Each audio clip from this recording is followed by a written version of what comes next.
It's time for a Spark discussion moderated by Nuwan Samaraweera, COO and EVP of Talent Solutions P33. He'll be joined by Jarquetta Egeston, Polly Eldringhoff, Omowale Cassell, and Michael Chiappetta.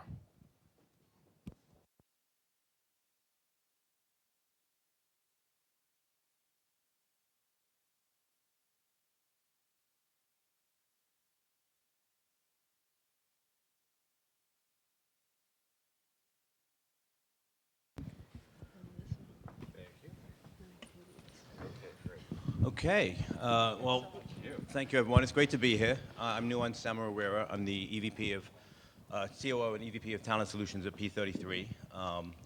We're here to talk about Exchange Chicago today. So given that there's a few of us and there's scarce time, I'm going to dive right in. So what is Exchange Chicago? So Exchange Chicago is an idea birthed through what many of the organizations in this room have learned over the last 10 to 15 years around inclusive hiring, particularly in the tech sector, which is unless your idea and initiative interacts with the way a company naturally recruits, naturally transact, it's going to be very hard to scale. And that was one of our big learnings at P33 over the last 5 to 6 years. And so Exchange is an onshore IT delivery center on the south side of Chicago, based in Grand Crossing at the Coma Education Campus, that is really focused on how do you take advantage of the $16.5 billion in IT third-party outsourced spend that Chicago companies currently have, much of which leaves Chicago, much of which can leave the United States. Think of the prosperity that you've seen in Bangalore and the Philippines and other places. Imagine a world where some of that money came back to Chicago and was spent in Chicago. What would the South and the West sides look like if that was the case? And we've seen a very promising example from Discover. The question was, how do you do that in a way where Chicago companies who might not otherwise completely do what Discover did and take all of that risk, how might they think about participating in a different way where they all do it together? And so Exchange has the customer, which will be represented by Polly, who has her IT spend at People's Gas. Then you have the employers and the hirers, represented by Omowale and Mike from Accenture and SDI Presence. And then you have the community anchor partner, represented by Jarquetta, on the Coma campus. And so we're going to share a little bit more about how it works. But our goal today is really to just get you all curious about what Exchange is and why it could be a way to scale. So I'm going to start with Polly. So tell us from a People Gas, firstly, just please introduce yourself, and can you tell us from a People's Gas perspective, what about Exchange as a customer appeals to you and your organization, and what have you learned through the process as probably the first organization that said yes to Exchange when it was just a very nascent idea? What have you all learned? Thank you. Again, my name is Polly Eldringhoff, and I'm Vice President of Operational Performance at People's Gas and North Shore Gas. And part of my focus at the company is not only driving operational performance for our everyday operations, but it also is about engaging and investing in the community. And that's how I got engaged with this opportunity and this workforce program.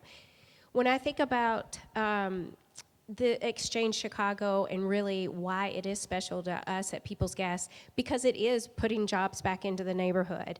It is training folks that traditionally would not have an opportunity at these types of skills and jobs, and it's really giving them a seat at the table, not just for jobs, but for long-term careers. And as I've worked with several of their fellows over the past year, a little more than a year now, you've really seen where it has made a change, a difference in not only their lives, but their families' lives. And so why we think it is so special is we'd like to see that change ripple into the community, make this broader, make this a bigger program so that we get that major impact. Thank you, Polly. Appreciate it. And one thing, Polly, you just said was fellow. Just to be a little spiky, one thing we've learned from companies through the Good Jobs Challenge that P33 administers, where we had $3 million to give to companies to take on apprentices, is we couldn't give the money away. And it told me it wasn't just about the money. It was about culture. It was about a number of other things too. So we've actually started to slightly go away from the term apprentice and start to move towards the word fellow that we think better represents some of what we're doing. It's some could argue it's semantics, but it's just an important catch there.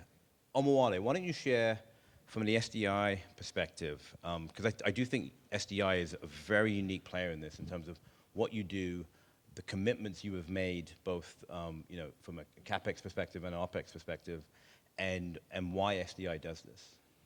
Sure. Once again, Omowale Cassell, VP of the Exchange Program at SDI.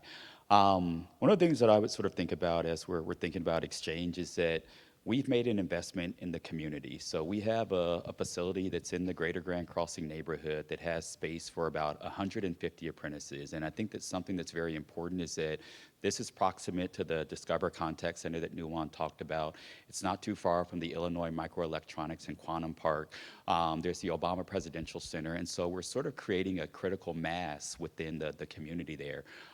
In addition to that, the work that we actually do with WEC is in partnership with Accenture. And so I think that one of the things that we're really overcoming is how do you have the infrastructure to really manage these IT projects at scale? And one way we found very successful is partnering up with the team at Accenture to really deliver on the needs that Polly is looking for. Just say a little bit more about how you at SDI, fellows are trained, then they come to SDI. Sure. Talk a little bit about that piece. Yeah, so what we do is we really start with, we recruit the folks. They have to go through an assessment, a very difficult assessment that really sort of level sets where they're at from a technology journey perspective. Once they do that, they really go into about 8 to 18 weeks of training with one of our partners. That might be Catalyte, it might be City Colleges, it might be NLU. There's any number of partners that we think about working with. Once they go through that training period, then what we do is we have them start on a part-time opportunity where they're going and starting to get that corporate readiness. And what that really means is that a lot of the issues that we've seen are not necessarily around a technical skill set. Instead, what they're really focused on is some of the soft skills, some of the communication skills. And once we start to get them there, that's when they transition over to that project-based work with clients like WEC. Mike, just from an Accenture perspective, while we're on the employer side, obviously Accenture has a long history of apprenticeships. I think 20% of entry-level hires at Accenture are apprentices that don't have a four-year degree. So you already do this. And so can you share a little bit more about why Accenture is interested in the exchange model and how you see it as almost an extension of the work that you already do and the legacy of the Chicago Apprenticeship Network? Yeah, thank you, Nuwan. Good afternoon. I'm real happy to be here on this panel chatting with you all. Mike Chiappetta. I've had a lot of roles at Accenture over 25 years. Right now, I help to run the operations for one of our business units. But I'm proud to say I've been involved in our apprentice program since the start, helped to oversee our program across the US and Canada since we launched it in 2016. The exciting part about Exchange is, the apprenticeship model has been built out over the last, and when we talk apprenticeships, we're talking professional apprenticeships. We're not talking the trades. Those have been around for 100+ years. This is breaking down the door into roles that have had barriers of a four-year degree from a top university for decades. And it doesn't need to be that way. We've started recruiting at city colleges, and we've expanded to every nonprofit, every community college. We started with a pilot in 2016 with 5 apprentices from city colleges that scaled to 300 apprentices in our Accenture Chicago business and 2,500 apprentices across the US in 40 local markets embedded in every area of our business, primarily technology, but everything else. So we've grooved this completely where apprenticeships have been a viable talent strategy. In trying to grow apprenticeships in other employers in Chicago and in other big cities in the US, the primary focus has been, well, let me talk to a key decision maker like Polly of why apprenticeships are a viable talent strategy and why that employer should follow suit and build their own program. That's what we've done on repeat for 9 straight years. And it's, there's huge numbers of apprenticeships and a lot of big name to mid to small company employers. But the exciting part about Exchange is traditionally we've leveraged the employer's payroll to grow these opportunities. Now we're leveraging technology spend, which opens up a whole nother avenue. Everybody has technology spend. And this is taking that technology spend and running it through organizations that can create apprenticeships on behalf of the employer. easy button hit, you get your technology delivered, but then you're also investing in the community in the right way, creating opportunities for everybody in every zip code, not just the affluent ones that can afford a 4-year degree for $150,000 to $200,000. And that is the pitch to a corporate CEO and a CIO is, spend your money just slightly differently. Instead of building a huge program inside your company, just think about how you spend your IT dollars differently, and you can have even more impact and even more leverage in the system to have an impact on your community. So on community, Jarquetta, would love to learn more about yourself. But obviously, as you're learning about us, you're learning about the value chain of the operation, the life cycle of the operation here. And every single one of these individuals represents a key component. I think a crucial component in that is the Comer Education Campus, the anchor in the community that is so trusted and so embedded in that community for so long. Could you share a little bit more about the perspective that Comer has, the relationships that you have in the community, and kind of how the community views exchange? Absolutely. Again, Jarquetta Egeston. I'm the managing director for Exchange from the Comer side of things. We are the community anchor. Comer has existed in the Greater Grand Crossing community for over 20 years. The founder of Comer was a resident of the Greater Grand Crossing community, and when he came back in an effort to give back to the community, he made sure that the community's voice was centered in all of the decisions that were made.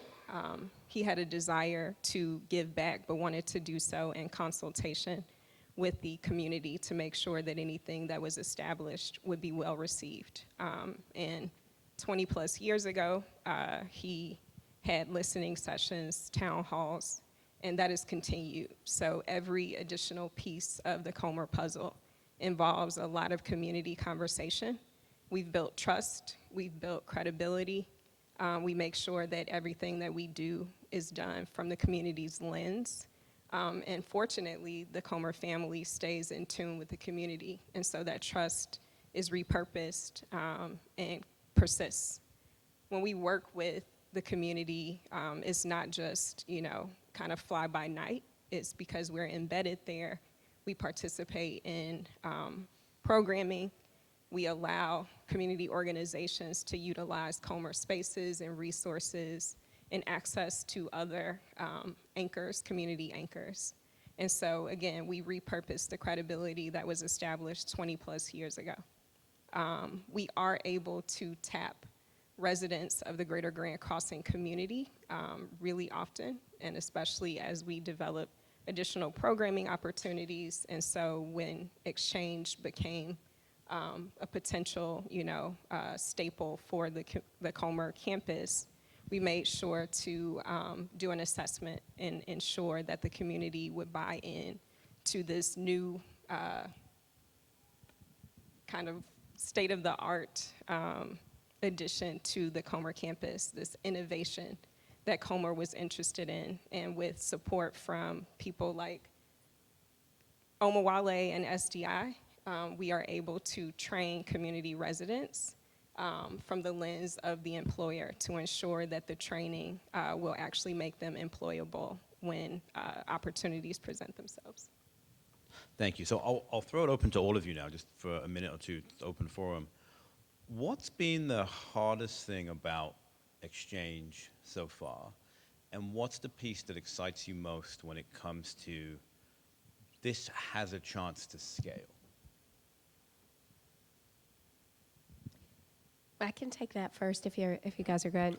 So from the customer or client's perspective, what was the biggest challenge was getting a yes, right? Getting everybody to say, yes, we want to spend differently and look at this differently.